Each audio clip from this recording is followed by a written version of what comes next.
Isa ang patay, samtang isa naman ang pilason matapos ginpang tiro sa Dumangas, Iloilo. Suspect nagapabilin nga at large. Si John Sala nakatutok.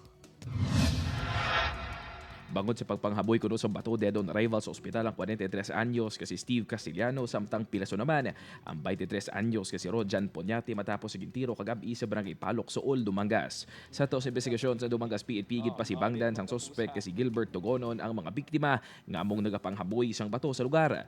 So ginkompronta ini sang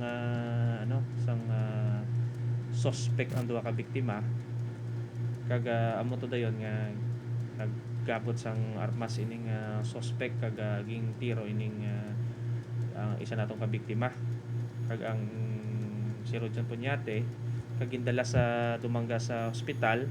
Napilasan sa dughan si Castillano samtang napilasan naman sa likod si Punyate nga padayon pa nga nabulong sa ospital. Madasi nga nagpalagyong suspect pagkatapos sa krimen upod ang bata sini nga si Robert Togonon.